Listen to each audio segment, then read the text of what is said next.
Good morning, Marietta here, back with another video. I pray that all is well with you, and I pray that you slept well. But this morning, I want to talk to y'all about sleeping in these vehicles. Sleeping in these vehicles, especially a car. Sleeping in a small vehicle, such as a small car, but really it could be any vehicle. And is it safe? Is it truly safe? Are y'all keeping yourself safe out there? And let's talk about some things that we can do to keep ourselves safe while we're sleeping in these vehicles. Because as we see online, when people are doing these lives online, they're always showing you the beautiful van, the beautiful car, the beautiful this. Has it been renovated where they did their little fixer-upper style and set it up beautiful? But it's not always that way for everybody. Everybody don't have the money to be buying all these extra gadgets to set these vehicles up to make them look like home. They're trying to make them as pretty as they can. Some of the situations of people out there on the road is just not pretty. It's just not pretty, y'all. And we got to understand that there is different levels and different devils. So we go through some things, y'all. And when we go through some things, there's ways that we have to do and try to share things that you do to keep yourself safe while you're out there. Such as, how do you deal with not letting people know that you're actually in the vehicle? What do you do to hide yourself inside that vehicle? Or do you not? Do you put curtains up when you're in the vehicle? Because I'm understanding that some people say they do put curtains up because it makes them feel safe. It makes them feel like they're enclosed. But some people don't put curtains up, they say, because it actually draws attention to the fact that somebody could be in that vehicle. And then what type of curtains do you put up? You know, when we think about the fact that somebody's sleeping in the vehicle, and there's a lot of people that are sleeping in the vehicles right now, and we need to talk about how we can help keep each other safe. Because there's some people that are out here in these vehicles that have never been in the vehicles to sleep before, and they're actually taking chances and taking risks that the average person would not take. I have seen some of them videos, and I've seen some of the young ladies and some men that are actually out there sleeping with no window coverings whatsoever, and you can actually see in those vehicles, is that safe while they're sleeping on the back seat for them to be exposed like that, where somebody can walk through and see that you're actually in that vehicle. And then I see also where there are some things that we can do, I understand, is to actually, because I have slept in a vehicle too before, and it was not fun. The fact of not being able to sleep properly, not being able to stretch out and actually let your body begin to rest. Even when you're sleeping on these seats right here, these type of seats, and sleeping on a back seat of a car is not that comfortable. Y'all know, don't try to act like y'all ain't been grown before. Y'all done been on them back seats a many a day back in the day. Don't try to tell me, because I know. And when you actually have to sleep this way, you cannot be comfortable. Your body cannot be get plenty of rest. And I found that it also put pressure points in my body where I wake up with sore spots. My back would be aching. Tell me, type in the comments if you ever felt some of this, if you ever went through any of this where you did not get a good night's sleep, or when you do go to sleep for a while, you just constantly keep tossing and turning, and you're always on alert. Every noise wakes you up. Somebody flashed the lights, that wakes you up. You cannot get a good night's sleep in this condition. But yet and still, people are out there, and we need to speak about it. Maybe if we speak about it, our higher ups, those that are in high places, those that are actually making decisions, will understand that sleeping in these vehicles is not comfortable. Sleeping in these vehicles is not even safe. And then with them trying to move you off the road, where do you park now? Where do you go and park where you feel safe? Where do you go and park where you don't feel as though that your life is going to be in danger, or you're going to get that knock and you got to get up and you got to run in the middle of the night? But yet and still, you may be one of the ones that take medications at night, and your medications have you groggy and you tired, and then you get this knock, and now this officer expects you to start this car up and move when you've already taken your nighttime sleepy time medicine. It's not safe. It's not safe for you to be out on the road and not be in a safe place to park. And now it's hard for people, from my understanding, to find safe places to park, even at this time. And there are some other things that we do while you're out there. How much money are you actually spending while you're in this vehicle?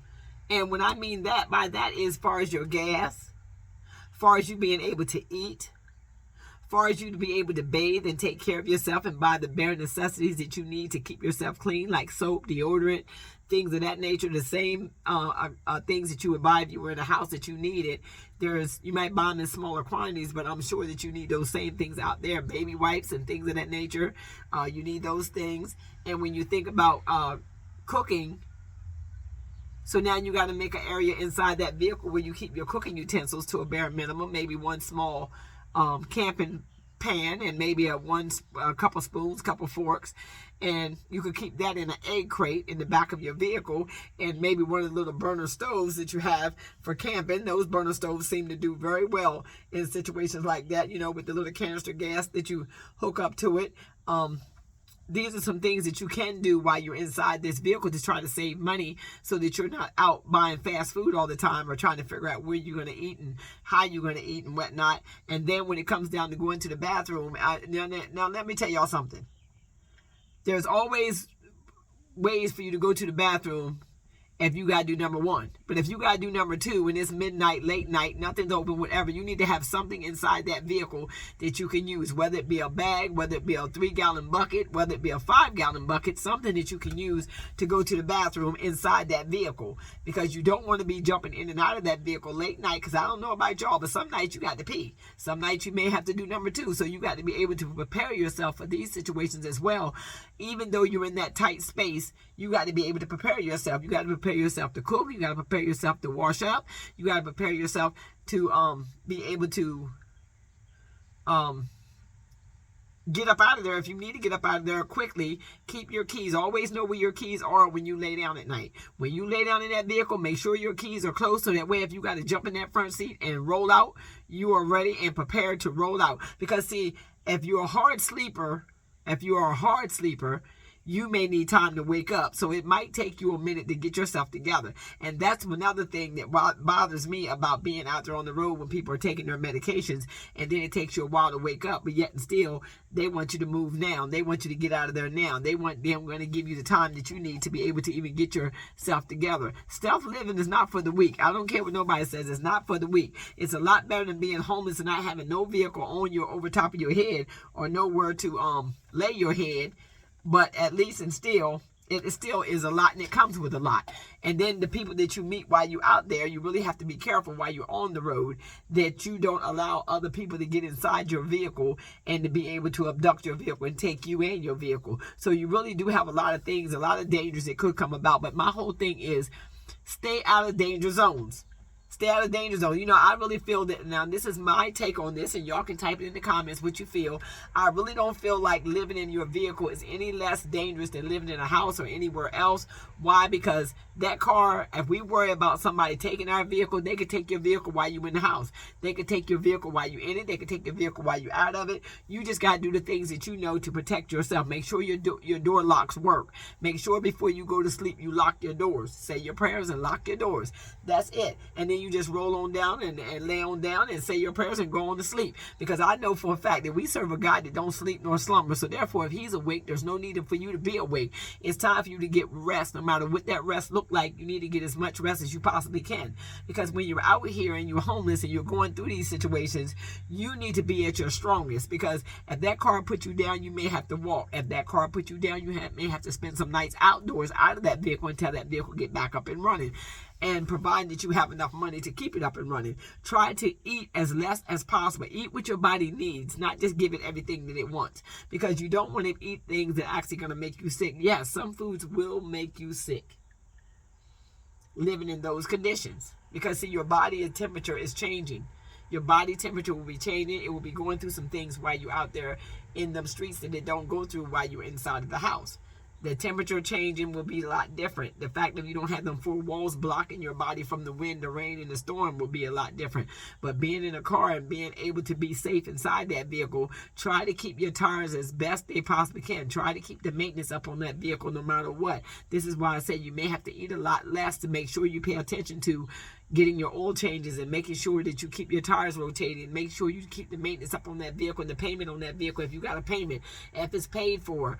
Always try to park where you know you can get a good night's sleep. Try not to park in places where you know, or you start feeling in your heart that you're going to get that knock or you're going to have to move. Don't put yourself through it. Try to figure out where you can park that's going to be safe, because right about now they're making it very limited. There's limited places to park. And so you are doing car life, van life, wherever life you're doing, please park. Type it in the comments. Places that you have parked that you know that are safe. That you know that are safe. A few that I have known are Love's truck stops. Regular truck stops traveling up and down the road. I've seen people stay in the emergency hospital parking lot when I was there for the 3 weeks in June at the hospital with my son.